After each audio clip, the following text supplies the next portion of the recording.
Love this podcast? Support it and sponsor today. Simply head to ozcastnetwork.com for details. Bank of the West is offering the 1% for the Planet checking account. It gives back to the planet at no cost to you, and there's no monthly service charge with any deposit per statement. Only from Bank of the West. Learn more at bankofthewest.com/1%. Additional conditions apply. Member FDIC. The Bachelorette and Friends. From first love to happy ever after. What's that? From dating to dick pics. Oh my. Oh no! The Bachelorette and Friends.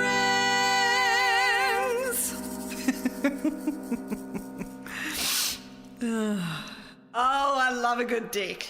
This podcast contains sexual references, coarse language, and adult themes from the beginning and throughout. It is not recommended for listeners under the age of 15. Hello and welcome to the Bachelorette and Friends.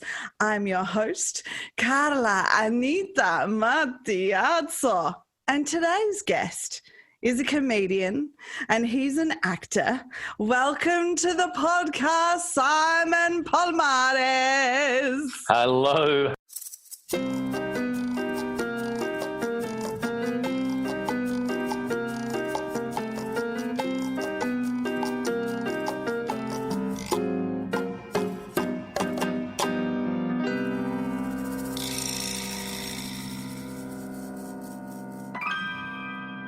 So can you recall, Simon, your first crush and the story around that? My first crush, I think it's going to have to be Daniela Natovny.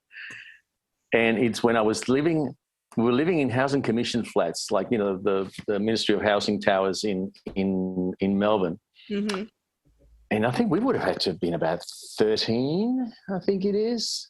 Anyway, I think she was sort of like this with a good friend of mine who actually he thought they were sort of boyfriend and girlfriend. But I think we were walking down the street one day and she said something like, "Well, he's not my boyfriend anyway," and he got you know, quite pissed off. Anyway, she would probably have to be the first person that I thought would be like a crush, and that we sort of spend any time kissing and hanging out together and so on. And funnily enough, about 6 years ago, she invited me to be the MC at her wedding. Oh, wow. Her second wedding. And we're still friends, and we still know each other, and we're still friends. But weirdly enough, it's one of these rare friendships that we sort of continue to run into each other at very weird in very weird places. Like I was working at the Dole office when I was at university during the summer break. You know, she happened to come in one day and sort of, you know, ended up sort of just having a couple of chats to see how life was going and so on. And then we didn't see each other for decades, right? And one day, this would have been like 30 years later, I was in Sydney with my sons and it started absolutely pissing down rain. And we were in Chinatown and the three of us just ran off out of the street into this doorway. And there was a couple there, and I just went, oh my God, can you believe this weather? And we're from Melbourne. And this woman just looked at me and went, "Simon?" And I went, "Oh my God, Daniela?" And it's just the chance of actually running into that doorway at that specific moment, and sort of since then sort of she broke up with that marriage, and then she found this really nice man a few years later, and so on. But it's very bizarre with that first crush, because she just kept popping up in my life. It sounds like a movie, Simon.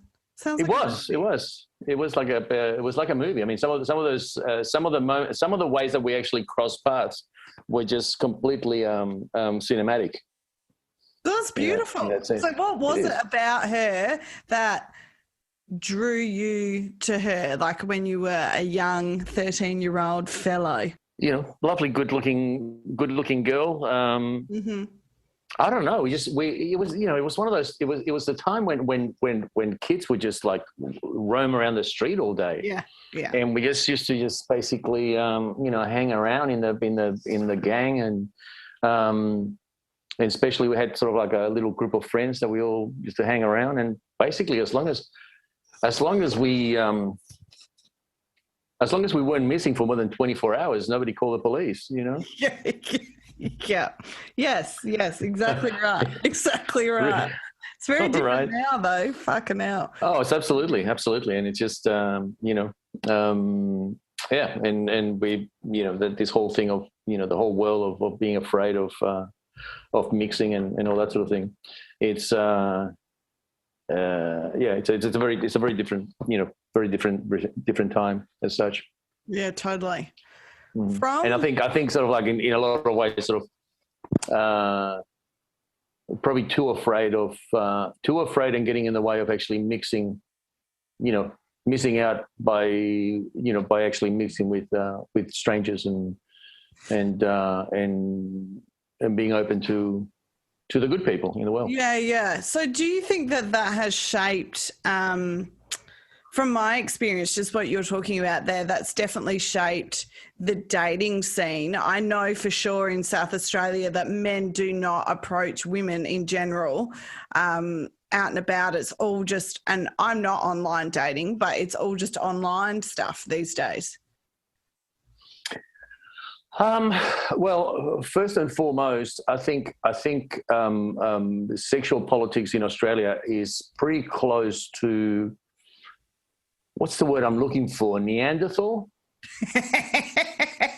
Yeah. That's the word I'm looking for. Fucking yes. I mean, first off, I mean, when people talk about relationship between men and women in Australia, you've got to remember that basically somebody your mum's age, wouldn't have mixed with, men and women. I mean, people sort of tend to think that sort of like the cafe society that we have today is something that's been going on for very long. It hasn't. Yeah, my parents met at an Italian club. That's where my parents met. Yeah. But apart from that, like men and women wouldn't have mixed. We go back not that long, the 70s probably, where you've got the pubs, the ladies' lounge, and men and women just didn't talk to each other, and also but even in the suburbs today, sort of like I remember going out a few times with somebody who still was living in sort of like a outer suburbs of Melbourne, and we went to a few dinner parties with my friends, and she was actually quite surprised how the women, she said the women were so eloquent and part of the conversation, and I'm just thinking, well, yeah, that's what it is. The fact that men and women were sort of sitting around a dinner table talking.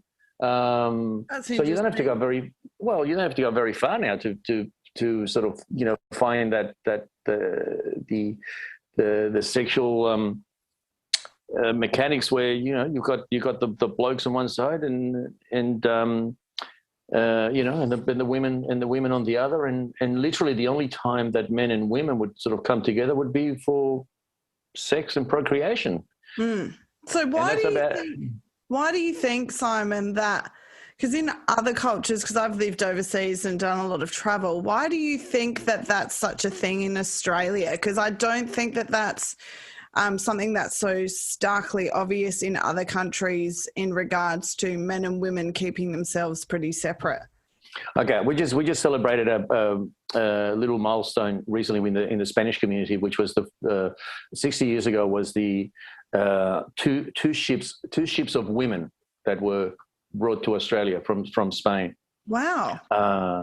And under the proviso that they were coming here to work. But the thing is, you're talking about a country that was still importing women, right, to make up the numbers in the 60s.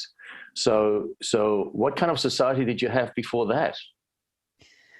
Right. Yeah. I mean, you've heard about the ships of brides and stuff like that from Greece and Italy. Where No, tell me about that. I know nothing about that, Simon. Tell me about. Oh, there was just shiploads of women that were brought out, and because so many men came out for some of the big projects like the Snowy Mountain schemes and all that sort of thing. Mm-hmm. And then there was this incredible imbalance of men and women in Australia, and this is also during the White Australia policy and all that sort of thing. And then in the 60s and fairly later on, there was sort of this a couple of definitely 2 Spanish shiploads of women. Wow. Because they've just had an anniversary just recently. And it was sort of coming under the proviso of migrants coming here to work, but I think when they got on the ship and realised that the whole ship was full of women, there might have been something else going on, and I think the Italians and I think Greeks also did it, and so if you actually think about what kind of country do you have where you actually have to import women. Yeah, right. To make it the numbers, what kind of society did you have here? And of course, what you have here, and and there's also sort of this whole mentality of like harping back to the convict beginnings and all that sort of thing. When you look at Australian society, and if I look at the groups that I don't think that we take very good care of compared to sort of like European societies. In the way we take care of children, women, and all people in particular. Yeah. They're the 3 groups that you don't find in a prison, right? So if you actually look at where our mores and social rules come from, it is from basically, you got to look at the fact that Australia is the most bizarre social experiment ever created anywhere in the world.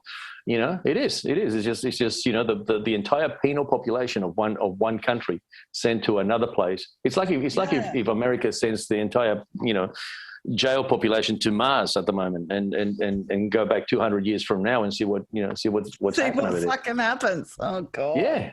And this is and Australians sort of see this sort of and we still believe under this things that everything that's here is sort of better than anything that comes in. When Australians, when politicians are talking about people have got to come here and adjust to Australian family values, and you go, oh my God, are you Shut up. You're going to tell Italians, Greeks, Chinese, Indians, about family values? Oh my God. The family values that have been sort of cemented over thousands of years. So in my background, which is Spanish, there is, as much as there is sexism in Spanish society, right. Most people. Can I also say that the dating thing is something that we've actually picked up from American movies, very much, because this whole idea of dating and going to and of course, dating apps is now the new generation of that. But right. whereas in Spain, for example, just men and women just mix together. You don't have as many single sex schools. My sisters, my nephew in Sydney, in the northern suburbs of Sydney, I'm as Melbourne as a hook term. Okay, I'm as Melbourne. My sister moved to Sydney many years ago, and she lives in the northern beaches, and she couldn't find a co-ed school in the northern suburbs in Sydney. So then you've got this sort of like a boys school mentality, which regardless of how modern these young men tend to be, they're still growing up basically surrounded by other men. And it's always, I always find sort of like these traits of they have this sort of competition about them with each other, and sort of like it's just a bunch of boys growing up together with just boys, and so that that's their experience, and forever, the other gender is or any other genders sort of then become this sort of foreign creatures to their social group, or to the way of thinking. Which exactly right. Which is one of the things. Because I used to be a teacher, there's a lot of stuff about the education department that needs to change. And I think one of those things, there are pros and cons to single-sex schools, there are, but one of the fundamental things that I find challenging is that it does stunt some development in regards to socialising with the opposite sex, or just knowing that the opposite sex isn't some foreign weird thing.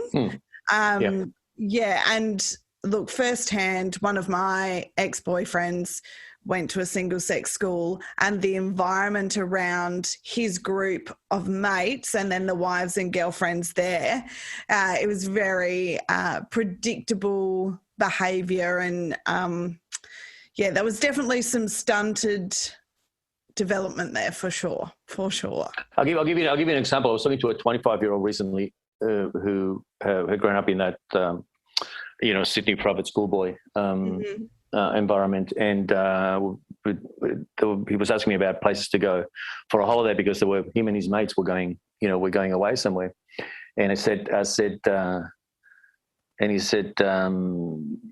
the girlfriends are coming for the first week, and then we're having sort of like a boys' holiday. And I said, why? What are you doing for the second week that you can't do with the women? It also sounds a bit Brokeback Mountain to me.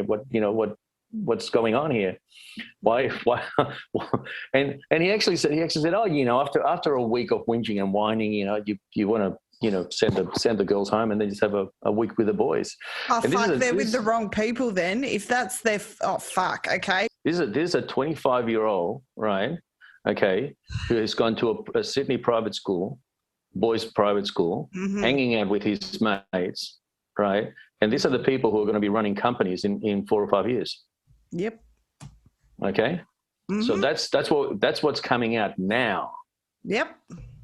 Okay, and he was perfectly casual about the way he said it. It was and of course he was. Because that's his normality. Then take that to government, then take that to the people running our country, and that's what you have, and then you wonder why. When I was born 58 years ago in Germany of migrant parents. And my mother, who was a migrant in Germany, got maternity leave from the factory she was working at 58 years ago. We're still discussing that here now. I know. We still live in a rich country where middle class couples have to work out if it's going to be cheaper for them for the mother usually to stop working rather than paying the childcare fees. This is an average conversation in sort of middle class Australia, which is we are one of the richest. We actually have one of the best standards of living in the world, and yet we have to weigh up whether it's actually worth for the mother to stay at home or keep working because her wage is going to go in childcare fees. Yeah, there's so much wrapped up there in what you've just said in regards to the 25-year-old that is, that's something that is his norm, making those kind of comments about the girlfriends. And then you wonder how that's going to shape the businesses that they might run in the future where they have to employ women. Like I've experienced in employment. This is the elite of Australia. Yeah.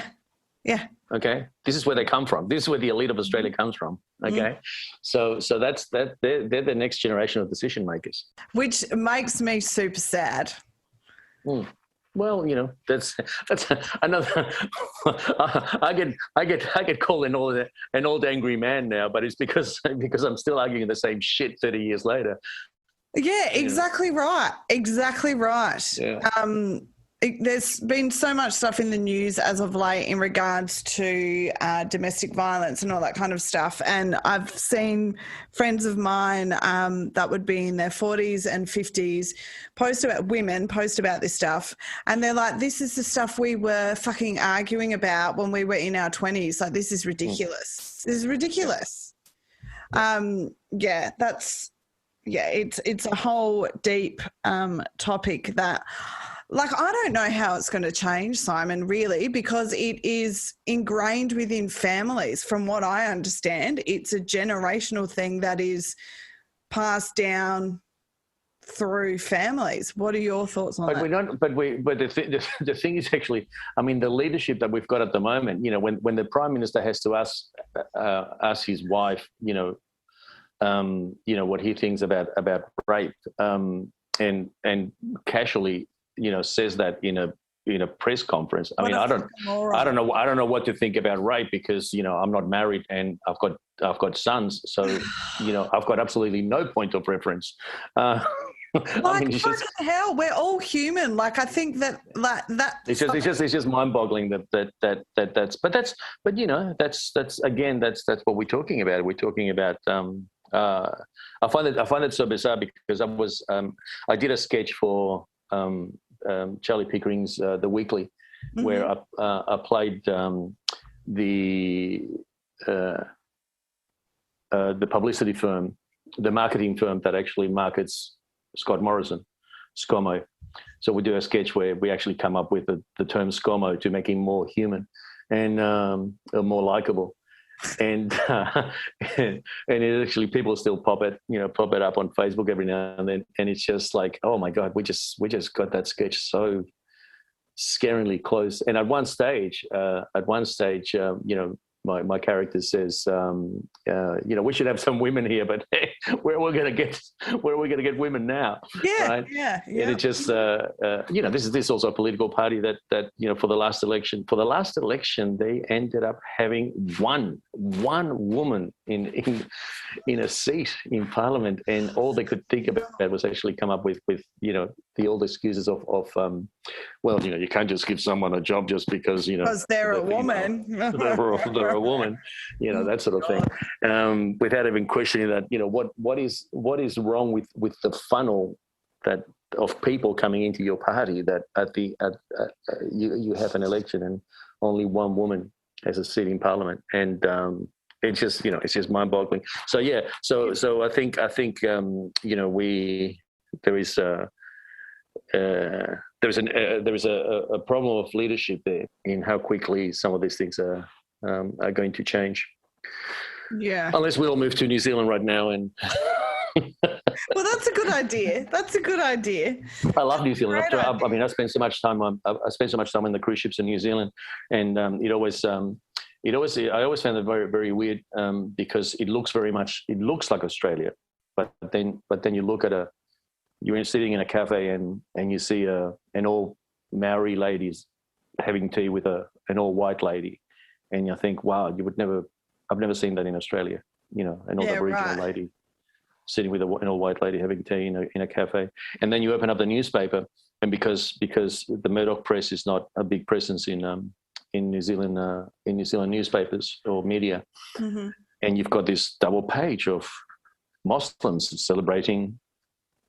It's like a social pages, and you go, oh, of course, I'm not in Australia now. Yeah. And this is the thing, you also have, the Murdoch press in Australia, and because I work in Spain and South America a lot, it's quite interesting the view of the world as soon as you leave United States, England, and Australia. The three countries are basically ruled by the Murdoch press, and which is devastating. People have got a very different view of the world. Yeah, and it's something that one of my criteria, Simon, when I'm sizing up if a gentleman is worth my time or not, is if they've travelled, and purely for the fact of if someone's just stayed in Australia, there might be circumstances that have surrounded why that's possible, and I understand that economic wise. However, because I've done a lot of traveling and because I've seen the world through, because I've been able to be exposed to different cultures, different viewpoints, different life experiences from people around the world, that's something that I know is important and is enriching rather than just being in Australia and being just indoctrinated by our very limiting society. Our society is quite conservative. Well, it's not just that it's quite conservative. It's like going back to the thing about and you might, some people might find umbrage at the fact that I say Australia is not a society that cares for children, women, or all people. But you've got to remember that we've got two political parties in Australia, and both of them promise you to lock up children in detention. Yeah. Okay, as a way of keeping you safe from foreigners. Okay, go to Spain where you've got a group like Open Arms, which actually run a fleet of boats that actually pick up refugees from the Mediterranean. And it's a very different approach, and also the cruelty that we accept in this whole thing. I mean, we also have this absolute fear of being invaded, basically because we invaded and we've destroyed. Let me tell you. I know we keep getting away from the subject. I will come back in a second. Simon. It's fine. But the thing is, it's like you're talking about a society. I get this, especially Greeks and Italians. It goes, my parents, they came here in the 60s or 50s, and they bought a shop and they bought a house and they work hard and all that sort of thing. And why can't Aboriginals do that? Why can't Aboriginals do that? Right? Okay. And the thing is then you have to say, well, it's because in 1967 we had a referendum where the white people of Australia actually voted. Like the referendum we had for gay marriage last year? Well, in 1967 we had a referendum where the white people of Australia actually voted to see if they would allow Indigenous Australia to be citizens, right? So of the country that they were in fucking first. Like, it's just... So your parents were allowed to be citizens before Indigenous people. That's within my lifetime. I was 5 years old when that happened, right? So if you imagine someone like me at my age now, having lived in my own country, being born into my own country, and standing around waiting for the white people of Australia to make a decision about whether I would be considered a citizen of my own country, and what that effect would have on me at my age now. It actually makes me want to cry. Like, it's just... But the thing is that piece of information, most people who say that do not know that piece of information. Correct. The amount of times that I've actually told that to somebody who have lived their whole life here, who are Australians, who think that they are well educated, and they don't know it. So if you've got that piece of information missing, then you're quite I can understand how you could think like that. Anyway, back to dating apps and guys who take photos of themselves with a fucking fish. Yeah. Yes. So look, let's talk about. And that's because most Aussie blokes. Most Aussie blokes only take a photo of themselves when they've caught a fish. Yeah, when I used to be on online dating, Simon, that would be an automatic swipe left. Why do you think that that's such a thing? Why are dudes so proud of the things that they... Because the only time they take a photo of themselves is when they've caught a fish. What do you think? Do you think bogans go around taking selfies of themselves? Well, the only other pictures that they take are dick pics. That's the only... Oh, now I look. You have to ask somebody else about that. This is something that just my head just does not get around. Why? I'm trying to imagine at some point standing there with a phone, taking a photo of your penis.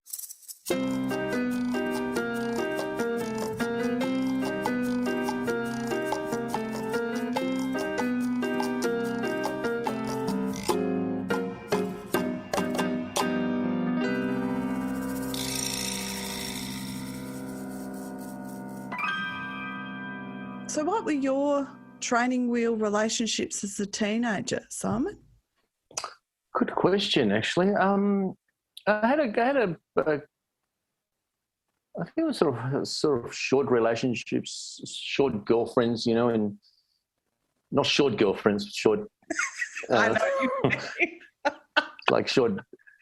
I really don't think that in high school, sort of anything that I would call serious happened. Mm-hmm. It wasn't until I went to university, and then we went to university. We went to drama school. This is where I met George Capinaris, Mm-hmm. and drama school was sort of like everybody from country towns, from outside, came to Melbourne to that school, to university. So sort of like not only was everybody going to university, but everybody was in this new environment, away from home, living in shared houses and all that sort of thing. It was pre-AIDS, so basically, Right. you know, sex was sort of fairly free and casual. Not as conservative probably as it is now. Certainly not full of the prejudices that you know, have popped up since then. In some ways, it was sort of like a fairly hippie. I think we were coming sort of like the 70s, and you know, people were sort of fairly casual, fairly friendly. We also again, it was an environment where men and women sort of I still have a couple of very close female friends from that period. Mm-hmm. And then I had one girlfriend in my first year, and that was sort of like my first big heartbreak. Oh, talk us through that. How did you get through the heartbreak, Simon? What did you do? Good question. It was sort of it was sort of, and someone that I still know. I think it was sort of like the first time that sort of like a breakup hit me hard, Right. and it took me a long time to get over. Also, the fact that she was very good friends with the woman that I was sharing a house with, so she kept coming around the house and all that sort of thing. So it was sort of like all that sort of thing. Well, but weirdly enough, you know, we sort of became this group of 4 or 5 friends, which we still know each other, and we still, especially with the woman. She went on to go out with a guy that she was working with, and then they broke up, and that guy and my best friend, female friend, ended up getting married. Oh. So it all sort of like it all sort of stayed within the family. Yeah, incest. Nice. And we're still very close. So that was sort of like the first time that sort of like I don't know. Still sort of. I mean, I had heartbreaks are hard at any age. You know, I mean, I came out of a relationship a couple of years ago, and which ended very suddenly, and that sort of took a while. And I think it's that sort of thing of like going from somebody who is complicit in your life, somebody that is probably your closest friend at that moment in time, to nothing, to being a stranger. And I think sort of like that that decompression chamber that you have to go through, sort of it depends on how how easy you can actually, and I guess what you miss is actually who you were in the relationship, and that the complicity of sending somebody a message suddenly happens that you want to share with somebody, and all that sort of thing. So it's sort of in a way sort of you miss what you had in the relationship until sort of you realize that that person ended up making that decision. If it was the other person, sometimes it's you, of course, and it just depends. But you can miss someone and not want to go back there. Correct. And just what's that whole thing? Just because the past taps you on the shoulder doesn't mean that you necessarily want need to go back there. But I don't think ending a relationship gets any easier. I think the basic emotions are the same ones. So how do you come back to the surface, so to speak, once you're in heartbreak? Do you have any specific things that you do, like tools or habits that you get into to help you get through that tough period? I think you're quite, I think you are allowed to actually feel that, and go through that period of mourning, of change. And sometimes you must just jump in, somebody else's arms. But I think if that happens, then you have to be clear to the other person that, you are on the rebound. And that, which, the other person might be quite happy with that. I find I was on dating apps. I think we all got so bored during a Melbourne lockdown, and Melbourne lockdown is something that only happened in Melbourne, which was 7.5 months, and it got ridiculous because you actually would strike a rapport with somebody and go, okay, this is great, we should go and get a cup of coffee and all that sort of thing. And of course, then 2 months went past and 3 months went past, and until we could actually go and get a cup of coffee. Yeah. And you just basically forget about people, just like, but I'm still thinking about somebody that I talk to, somebody that pops up on Facebook and go, oh yeah, we're having a little, we actually had a little cyber mini romance there during the lockdown, but the lockdown just went on and on and on. That basically any future plans went out the window, and nothing really happened. The other thing with dating apps is that dating apps are made so that you to make money and to keep people basically on this carousel of dating people that are not necessarily good for them. It's also like very much like a casting. It is, isn't it? Like a casting thing. I can't say that I've got too many. I've gone out with some very very nice women who basically just sort of, and I think you also get to a point where you go, especially at my age, that you sort of go, well,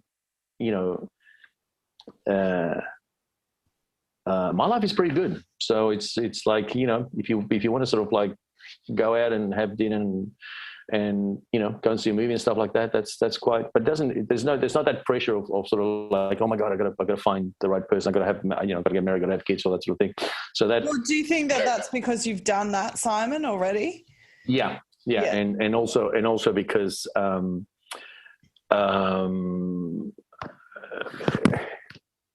you learn to live life on your own, which is a great stepping stone to then finding the right person. Yeah. And a person that, and also the fact that a relationship is a day by day thing, that you have to work on it day by day. Correct. Make that decision every morning when you wake up.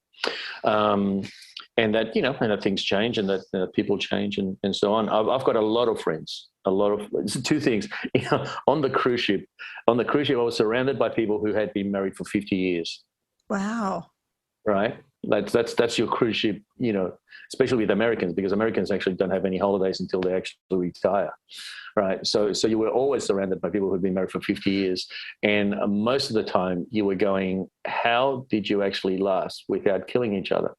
And usually there was one loud one and one quiet one, and one crazy one and one sane one, Okay. Yeah. But also the fact that my friends who have been married for 30 years is like they have gone through like all the ups and downs. And because I've got friends who I am close friends to both of them, and I have been privy to private conversations, and I've seen them going in and out of that relationship and the family, and they've sort of kept it together for the family. eventually they get to a point where they just go, you know me better than anybody else, right? And I think they've learned to be themselves on their own within that relationship. Right. And then they sort of realize that that person is actually, knows them, as well as their parents ever knew them, or, even better in that sense. So that to get to that stage, I've never managed to get to that stage. My marriage lasted for 10 years.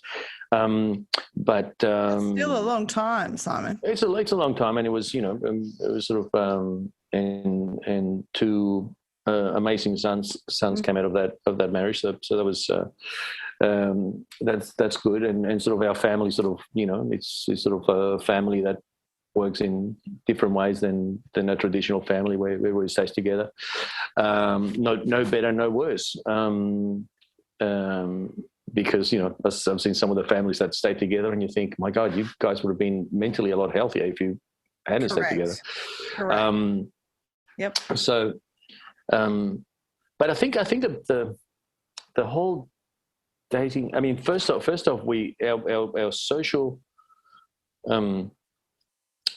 social gatherings have broken down or have disappeared to the point that, now we have the dating apps. The dating apps become, they lull you into believing two things. One is that there's this huge pool of people out there, right? And that if one doesn't work, then there's got to be another 10 that you can actually. Also that basically you make decisions on, a couple of conversations and all that sort of thing. If I like someone, I like to sort of go out and, do something together, whether it's, go to a gallery or see something or just go out or have a meal. This is the other bullshit thing that's like, first you got to go have a cup of coffee. And if you don't like that, because it's just like, dude, if you can't sit down and have a meal with a perfect stranger, you're not even in the fucking game. Yes. Because that's what you do at work. At work, you actually have meals with strangers and you have to strike up a chord. Right. So all that bullshit about a coffee or all that sort of thing, or I don't want to waste money on a meal.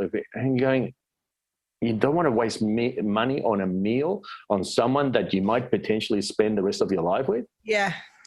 Really? Yeah. I've heard this all too often, Simon, from guys. And that's the lottery ticket. That's the lottery ticket you're buying because let's not forget that. And I was having this conversation with a very dear friend of mine, who now is with an amazing woman, and it really is, a great relationship. And we were actually driving back from having a coffee, and I said, how much do you think it's luck? And he was married. He was married for about 10 years as well. And his marriage actually, he's a well-known comedian, and as his career was taking off, his marriage ended. And interesting. And he said it's got to do a lot with luck, like meeting that person that actually you are the person who's gonna work out all the issues as they come up with, and not only that, but also work out their own shit and work out the stuff that comes up in the relationship, in the marriage, because nothing is going to teach you to be an adult than trying to cohabit with another person and make some of the big decisions in life than with another person. I had this conversation with Father Bob, actually, from Father Bob, the Melbourne preacher who, he's an icon here in Melbourne. Considering how much you actually learn from a relationship, do you think that priests stay in a sort of level of adolescence because they miss out on that? And he said, yeah, I think they do. Wow. And I do believe that nothing, and it's because of what you learn about yourself in a relationship, and that's the hard part. Because sometimes they're there to be a mirror, and sometimes that's something that I value, because I've been single for a very long time now, probably like 6 years, but something that I did value in the relationships were the lessons I learned about myself and how to be, one, a better version of myself and what I needed to work on. Yes, I do that. And I've been doing that the last 6 years being single because I love that inner self work and all that kind of stuff. I love that shit. So that's not something that I've stopped doing, but it is very something that's really important, I think, once a relationship ends, once you've done the grieving, actually take the lessons from it. I struggle to empathise with people that are in relationships and once they end, once they've grieved, they don't take any lessons from it, because to me that says, well, that person's not evolving and not moving forward in their life. They're just staying stuck in a certain place and it's just too hard for them to delve in the depths of themselves to actually find who they are. Well, also you can push the other person away, but you can't push yourself. You can't run away from yourself. Correct. Ultimately, you're alone with yourself, and that's what you've got left, and you can't fix the other person, and you can't make the other person happy, even though we fall into that trap as well. It's our own job to make ourselves happy. It's like everything that's external is an added bonus, I think. Yeah. Can I also say that Adelaide must be the probably hell on earth to for dating, because like not only does everybody know each other in Adelaide, right? But Adelaide is probably one of the most self-conscious places I've ever been to in my life. It's exhausting. Yep. And I'll give you an example of that. In Victoria, we've got a drink driving campaign, which is if you drink drive, you're a bloody idiot. Mm-hmm. And in Adelaide, the campaign is, if you drink drive, people will know. Of course. And I think I've got a couple of friends who actually had a couple of public embarrassing moments and basically just left Adelaide and never came back. Oh wow! Okay, fair. Yep. It's. I think that's why maybe, Simon, I'm so polarizing for South Australians, because I'm very comfortable and content with myself. I know my strengths and weaknesses, etc. And a lot of women in particular find me quite polarizing because I stand quite confidently in my thoughts, beliefs, values and whatnot. And I don't give a shit about how that's perceived, because I know I treat people the best way I can. I'm not perfect, but it's very interesting that you say that we're a very self-conscious state. Yeah. And in particularly, men find me in South Australia, the feedback I've had is too much and aggressive because I'm assertive and confident. And that's fine. I'm okay with that. I've made my peace with that. It's interesting that you say that. It's interesting. Too much. What's too much? I don't know. What's too much? I was reading. I was watching this thing on feminism today, and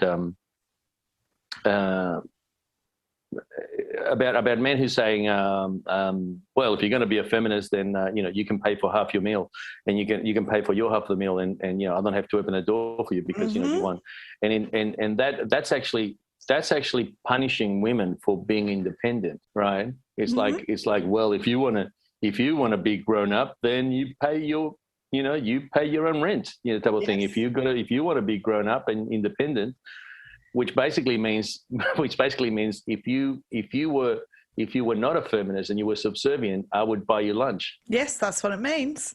Yeah. That's what it means.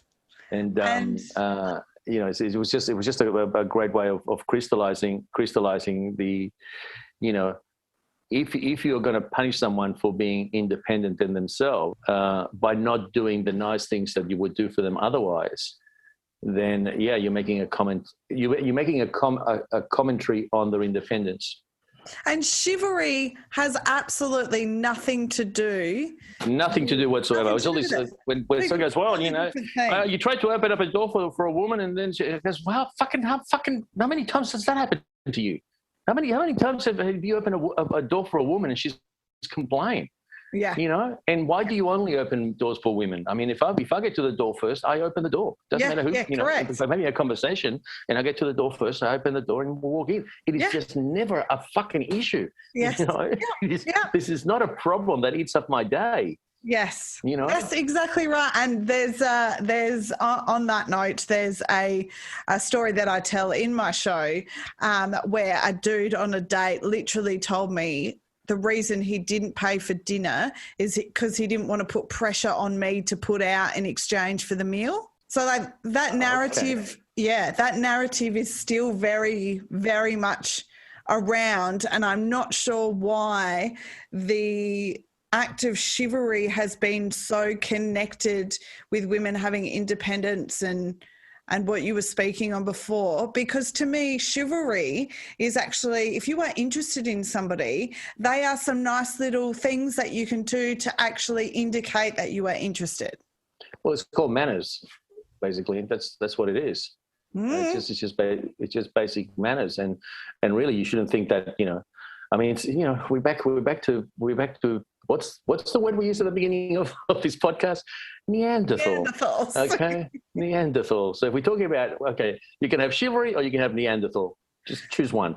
Yeah. Okay. Yeah, but where are they, Simon? Because where are what? Where are the chivalrous men who do not? Well, have you done stuff about what do you call it? I've only sort of come to that sort of late in the party, but attachment styles, which I thought was very interesting. Talk to me about that. I don't know much about that. Talk to me about that. There's a book called Attached. I think it came out a feing years ago, and it sort of divides into 3 attachment styles, which is secure, avoidant, and insecure, or needy in a way. So basically, you've got avoidance are the people that basically they want to have a relationship, but they want to keep a distance. So, you know, you might be a long distance relationship, or it might be just like up to here, you know, but not giving too much. They then attract the insecure style because they're needy and they keep pushing for that person. Okay, secure people and secure people end up getting together with other secure people. And basically have, you know, relationships which they work out day by day, and, you know, they have long lasting relationships and all that sort of thing. Everybody else is on fucking Tinder, right? Right. So basically, this whole that doesn't mean that you can't change, and doesn't mean that you are completely avoidant. But it's interesting, and I find that. You know, and I know that you know, women complain about men and all sort of thing. I mean, I've gone out with women who you see some of this stuff as well. It's like, you know, you testing for, you know, God knows how long, and you're going, but, you know, you're not making any move here, or you're not showing any, you know, any romantic notion or anything like that. It's like, well, I mean, the thing is with dating apps is that at least you both know what you're there for. Right. Okay. Right. And the other thing is that I mean, the other thing is people just really don't know how to flirt. You know, in the sense of that having a conversation and you know, at what point do they make, you know, do they actually make a move or all that sort of thing, and the courage to actually to love somebody, you basically is to put your vulnerability, you know, out there on the line, because you actually have to declare yourself to somebody and declare your motive and your emotions, and you have to be prepared for that to either be reciprocated or knocked back, you know, one or the other. You know, a lot of people sort of I think we also hide a lot, you know, behind the whole dating app and all that sort of thing. It is hard to find the right person. It is hard to find a person that's going to make it last. Sometimes you're in a relationship that you think is going to last, and then something happens out of the blue, and, you know, the relationship disappears, and you know, and then you sort of wonder how much of it you actually pretended that it was a good relationship in your head because that's what you wanted to believe, and all that sort of whether that person was sort of as mature as you wanted it to believe or not, or that sort of, or so on. I think we also hide a lot complaining about the dating apps, in the sense that I don't know, it's like to me it's like the business model for an unemployment agency. It's like if an unemployment agency is really successful, it goes out of business because it finds jobs for everybody. So they make you do this pissy little, resume writing courses that get you nowhere, right? And get you to go to 20 interviews that are completely wrong for you. Correct. And I think a dating app is the same thing. It's sort of like if it's completely successful, it would go out of business because it's not in its own interest for people to actually find relationships. Yeah. Although I do know people who have found, Yeah, so do I, but it's like very far and few between. Well, it's a bit of a lottery in that sense. Catherine Devney used to call it. Oh, what's his name? Remember the ice skater who the Australian ice skater who, it was the only time that Australia had won a gold medal in ice skating. Vaguely. And it was big. Yeah. Anyway, he won. Got it in my head right now. Anyway, he won a gold medal. It's the only time Australia has won a gold medal in ice skating, and it's because all 6 people in front of him fell over. Right? Yes, I remember this. Yeah. And as soon as he actually crossed the line, looking back at the people, and actually mouthing the words "fuck" right as he crossed the line. Bradbury. And as soon as he crossed the line, he retired. Right. Right. Because he knew it was never going to happen again. And I think Catherine Devney used to use him as an example for people who have stayed married for 50 years, or have got this long marriage. He's saying you're only up because everybody else fell over. Yeah. Yeah. Everybody else's marriage fell apart, and you're just lucky because you're still standing. Oh shit. Shit. Yep.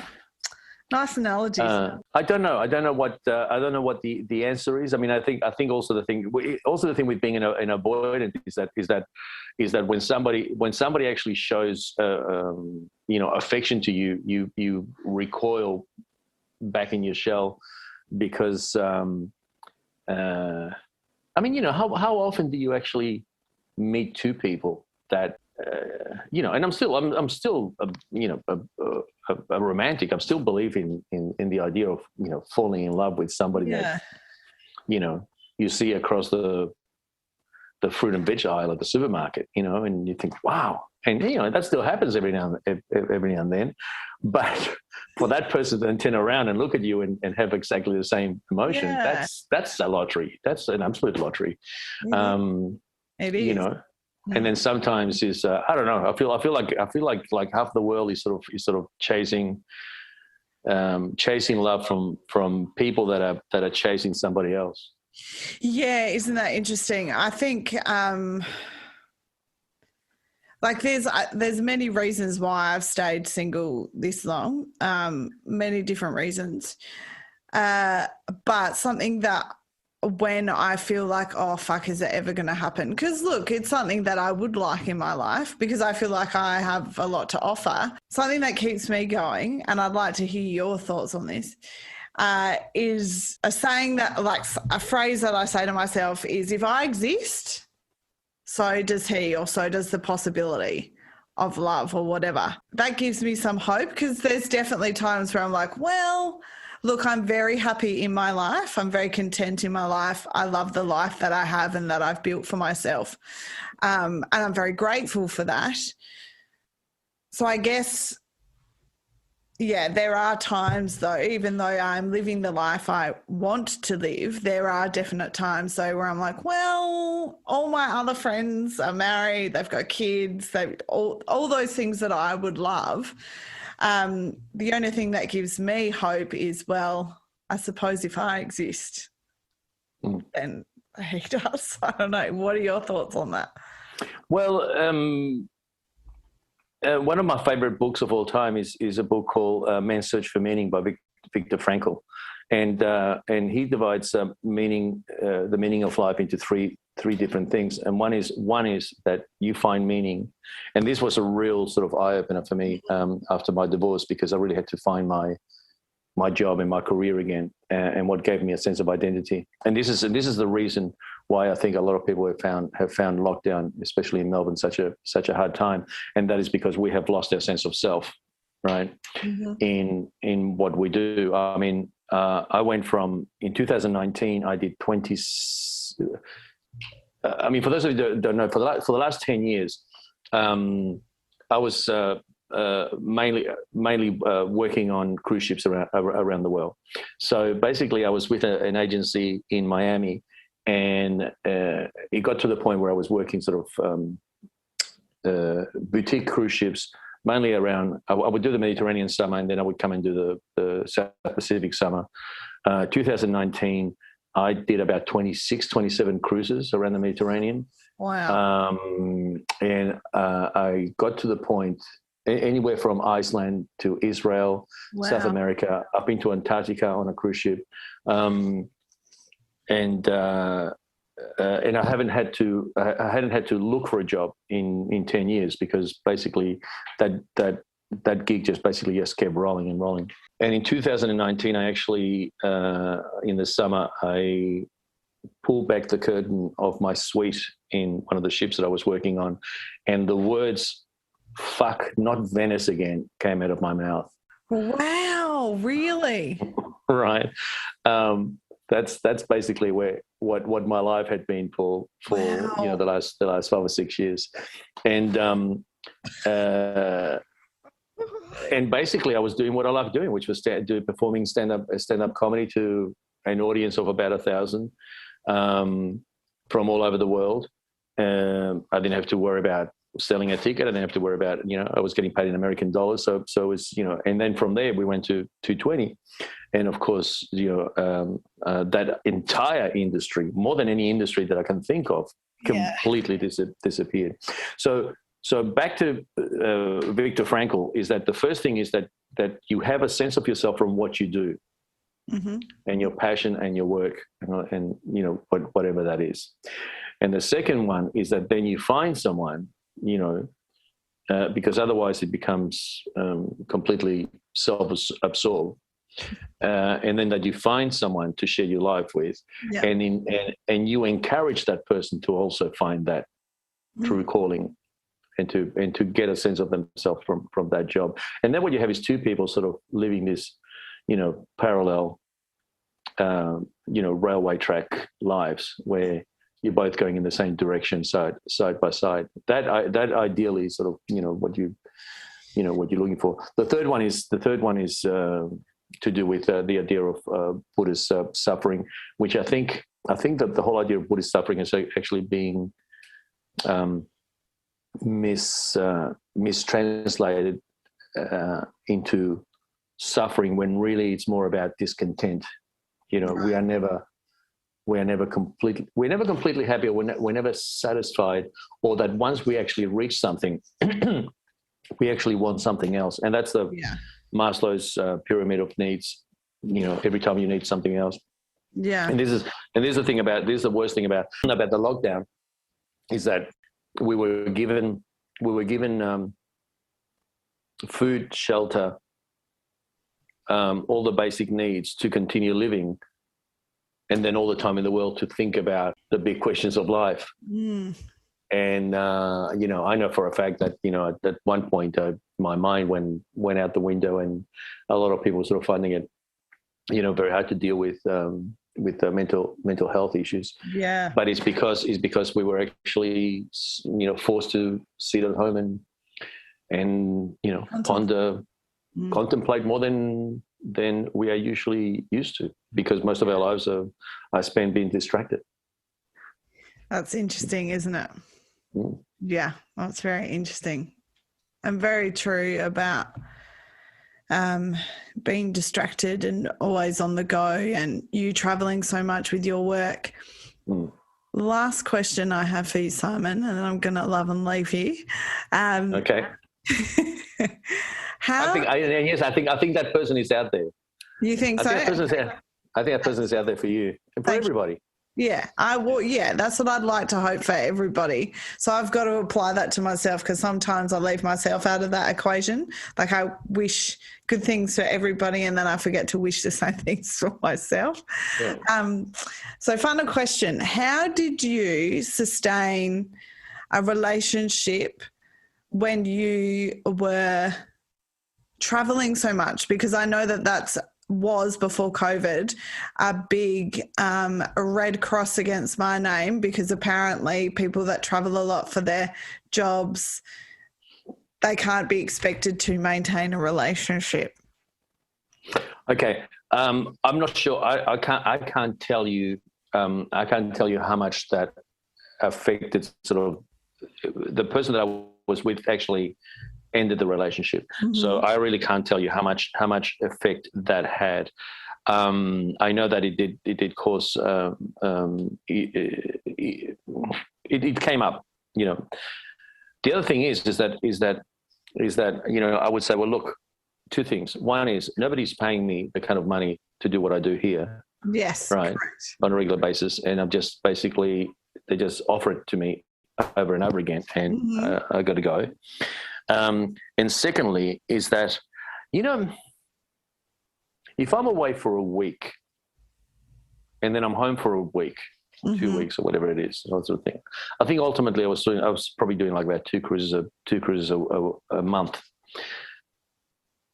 But then if I was working a 9-to-5 job where I have to leave home at 8 o'clock in the morning, come back home at 6, let's say, after driving home, I have never been stuck in traffic on my way to work, ever, Mm-hmm. right? I've never had that job.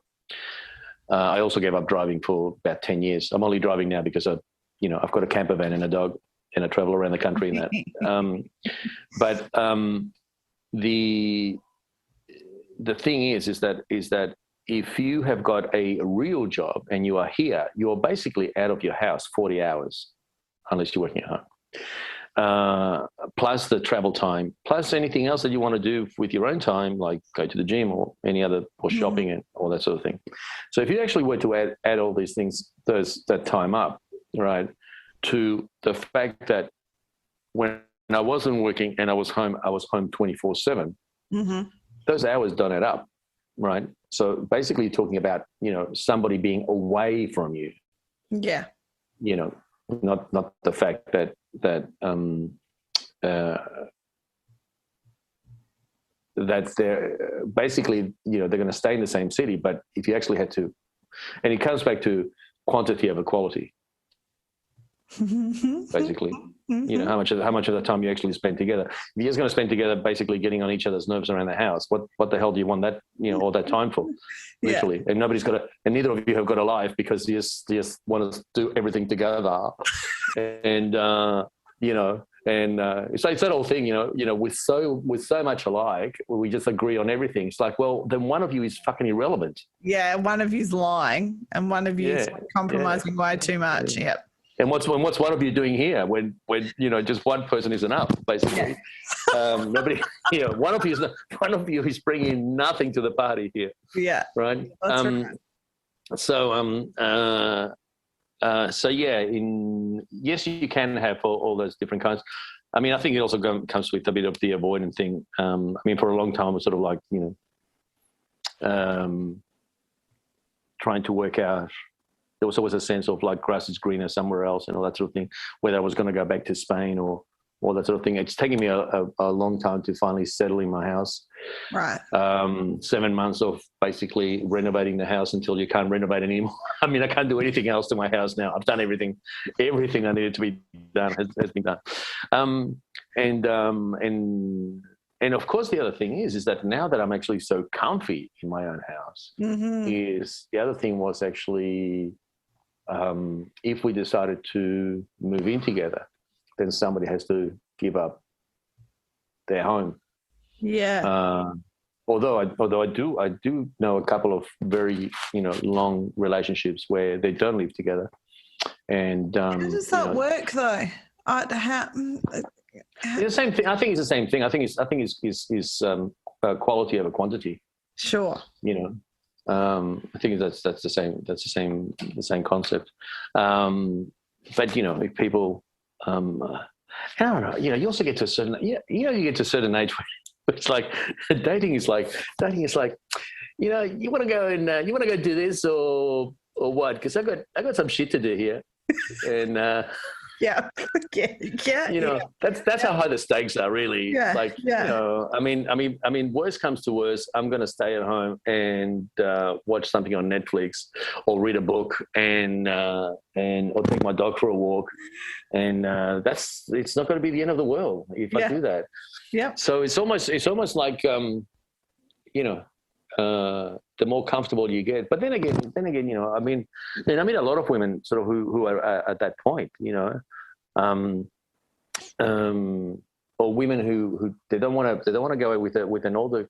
I mean, also a lot of older guys sort of also looking for somebody to sort of take care of them as they get older. Is that why it's like there's about that? Is that why a lot of older guys have women 20 years younger? Because that's they're... Well, what's the reason why women end up with guys 20 years older than them? I mean yeah. Without saying that I've gone out looking for them, but I just find it fascinating when, you know, a woman in her 30s, Mm-hmm. you know, finds me attractive, and you go, why? I mean, you know, you try to be. I mean, not that I don't deserve it, but it's just. Yeah, I was like, hang on, son. Like, it's just like, yeah, like, hey, bring your daddy issues to me. Yeah, but do you think it is always the generic daddy issues? Do you think? I don't know. You know, yeah, actually, one thing that I find weird at the moment is and on TikTok, it's just like there is women giving lessons on finding sugar daddies. The whole sugar daddy thing, it's almost turned into a legitimate into a legitimate profession. Yeah, look, there are websites out there that you can apply for that shit. Well, I've back to my cruise ship days, but you know, I certainly met a few.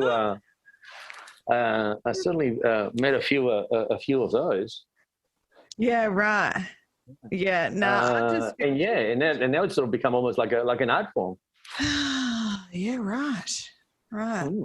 Lovely. I'm glad that's the note that we've ended on, Simon. I'm sorry. We can go back to dick pics, but you know, I don't want to bring it up unsolicited. So good. Thank you, Simon. This has been a delightful conversation. We have gone far and wide, and I've loved it. It's been fantastic. Well, thank you for having me. It really has been a beautiful, and keep believing in love. I still do. Oh, good. That's nice. That's great. That's great. Of course it is. And I think most people, and I think what keeps most people going is that you know, they keep that dream alive. I mean, that's why they sort of like stumble and fall and go through everything they do, because, you know, they do believe that, you know, there is that person out there for them. Not to fall into, you know, all the traps of romanticism, which sort of, you know, have brought us probably, you know, more falsehoods and traps into our lives than being a realist. But you know, I think you know, somebody will come up who will be prepared to put that work in for the couple and for themselves. Yeah. Fingers crossed for us both, Simon. Chivalry's not dead. It's not dead. Chivalry should never be. Chivalry is you know, one of the nicest things people can do for each other. Agreed. Mm-hmm. The Bachelorette, with friends near and far, from heartache to catfish and sex toys. The Bachelorette and friends. See you next time, if you dare.